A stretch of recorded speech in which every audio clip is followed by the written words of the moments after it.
ఒరిస్సాలో కురుస్తున్న భారీ వర్షాలతో డొంకరాయి, సీలేరు, వలిమెల్ల డ్యాంలు పూర్తి స్థాయిలో నిండుతున్నాయి. డొంకరాయి డ్యాం 7 గేట్లు ఎత్తి అదనపు నీటిని దిగువకు విడుదల చేశారు. సీలేరు డ్యాం జలాలు కూడా వదిలే అవకాశం ఉండడంతో లోతట్టు ప్రాంతాలు ప్రజలు అప్రమత్తంగా ఉండాలని అధికారులు సూచించారు.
రెడ్డిగా దీనికి సంబంధించి మరిన్ని డీటెయిల్స్ ప్రతిదీ నందా అందిస్తారు.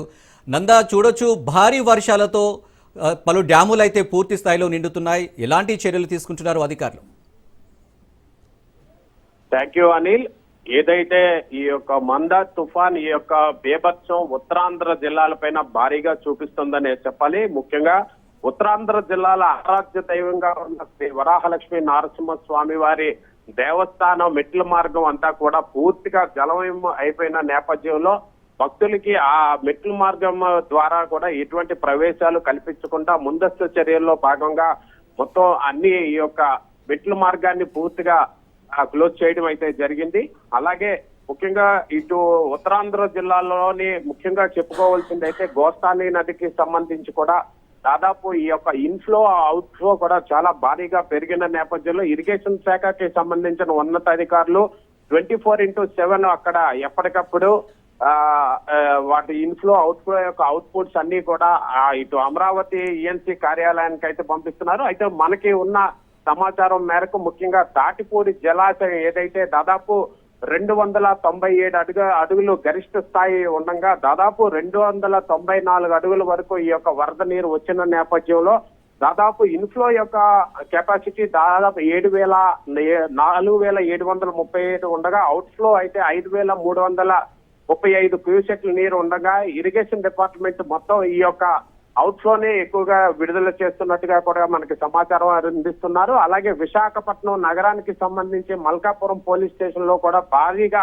ఈ యొక్క వరద నీరు వచ్చిన నేపథ్యంలో వెంటనే పోలీసులు దీని మీద అప్రమత్తం అయ్యి ఆ యొక్క వాటర్ ని డైవర్షన్ చేసే విధంగా జీవీఎంసీ అధికారులతో ఎప్పటికప్పుడు సమన్వయం చేసుకుంటూ ఉన్నారు. అలాగే ఇటు గాజువాక, సింధియా అటువంటి ఏరియాల్లో కూడా భారీగా ఇళ్లలోకి వరద నీరు వచ్చిన నేపథ్యంలో అలాగే ఈ యొక్క కొండ చెలువులు కూడా ఆ ఇళ్లలోకి వచ్చే పరిస్థితి ఉన్న నేపథ్యంలో కూడా జీవీఎంసీ అలాగే రెవెన్యూ శాఖకి సంబంధించిన ఉన్నతాధికారులందరూ కూడా ఆ యొక్క వాటర్ ని అక్కడి నుంచి తీసే విధంగా ఇటు జేసీబీల ద్వారా మోటార్ పంపు సెట్ల ద్వారా కూడా ఈ వాటర్ ని బయటికి పంపించే ప్రయత్నం కూడా చేస్తున్నారనే చెప్పాలి. అలాగే ఈ యొక్క తుఫాను యొక్క భారీ వరద బీభత్సం నేపథ్యంలో అల్లూరు జిల్లాలోని ముఖ్యంగా ఈ యొక్క డొంకరాయి, సీలేరు ఏదైతే విద్యుత్ ఉత్పత్తి జరుగుతున్న ప్రాంతాల్లో కూడా ఇన్ఫ్లో అవుట్ఫ్లో ఎక్కువగా ఉన్న నేపథ్యంలో కూడా ఇటు ఒరిస్సా నుంచి వస్తున్న వరద దాటికి ఇటు కొంత మేరకు ఈ విద్యుత్ వినియోగానికి సంబంధించి ఉత్పత్తికి సంబంధించి కూడా కొంత అంతరాయం ఏర్పడుతున్న నేపథ్యంలో ఇటు ఇన్ఫ్లోకి సంబంధించి అవుట్ఫ్లోకి సంబంధించి కూడా అధికారులు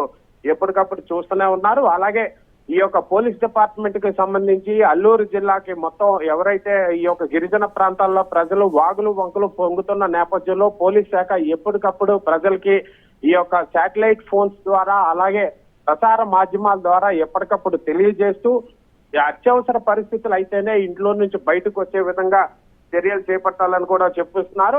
అలాగే నేపథ్యంలో చూసుకుంటే ఇటు అనకాపల్లికి సంబంధించి చోడవరం నియోజకవర్గంలో కూడా భోగాపురంలో ఈ యొక్క వరద ఉధృతి ఎక్కువగా ఉన్న నేపథ్యంలో ముఖ్యంగా ఎగువ ప్రాంతాల నుంచి వస్తున్న ఈ యొక్క వరద దాటికి చాలా వరకు చిన్న చిన్న వాగులు వంకలు పొంగు పరుగుతున్నాయి. అలాగే గండి కొట్టిన పరిస్థితులు కూడా చాలా ఉండి ఈ యొక్క గండి కొట్టిన ప్రాంతాల్లోని అక్కడ ఉన్న పొలాల్లో కూడా భారీగా వరద నీరు వస్తున్న నేపథ్యంలో ఇటు ఇరిగేషన్ శాఖకి సంబంధించి అలాగే ఎలక్ట్రిసిటీ సంబంధించి అధికారులందరూ కూడా ఎటువంటి అవాంఛనీయ సంఘటనలు జరగకుండా ముందస్తు చర్యల్లో భాగంగా ఎక్కడికక్కడ ప్రత్యామ్నాయ ఏర్పాట్లు కూడా చేస్తున్నారు. ముఖ్యంగా ఈ పంపు సెట్ల ద్వారా ఈ పొలాల్లోకి వస్తున్న ఈ వరద నీటిని బయటికి పంపించే ప్రయత్నం అయితే చేస్తున్నారు. ముఖ్యంగా అల్లూరు జిల్లాకి సంబంధించి, అనకాపల్లి జిల్లాకు సంబంధించి ఎవరైతే కలెక్టర్స్ ఉన్నారో అలాగే ఎస్పీస్, ముఖ్యంగా ప్రభుత్వం నియమించిన ఈ యొక్క స్పెషల్ ఆఫీసర్స్ యొక్క పర్యవేక్షణలోనైతే ఇదంతా జరుగుతుందనే చెప్పాలి. ఇదే తరుణంలో చూసుకుంటే ఇటు పార్వతీపురం మన్యం జిల్లాకి సంబంధించి కూడా అధిక మొత్తం మీద అంటే ఇటు ఒరిస్సా నుంచి వస్తున్న ఈ యొక్క వరద విద్యుత్కి కూడా చాలా వరకు లోతట్టు ప్రాంతాల్లో ఉన్న ప్రజలందరినీ కూడా పునరావాస ప్రాంతాలకి తరలించే ప్రయత్నం కూడా చేస్తున్నారు. అలాగే ఇటు అల్లూరు జిల్లా ఆంధ్ర ఒరిస్సా బోర్డర్ కి సంబంధించి డొంకరాయి, సీలేరు, బలిమేరు రిజర్వాయర్ ప్రాజెక్టుల్లో కూడా భారీగా వరద నీటి వస్తున్న నేపథ్యంలో అక్కడ కూడా లోతట్టు ప్రాంతాల ప్రజలు, గిరిజనులను ముఖ్యంగా పునరావాస కేంద్రాలకి తరలించి వారికి అన్ని రకాల ఏర్పాట్లు, నిత్యావసర వస్తువులు అందించే దిశగా కూడా ప్రయత్నం చేస్తున్నారు. దాదాపు ఓన్లీ అల్లూరు జిల్లాకి సంబంధించి 32 ఈ యొక్క పునరావాస కేంద్రాలను కూడా పెట్టారు.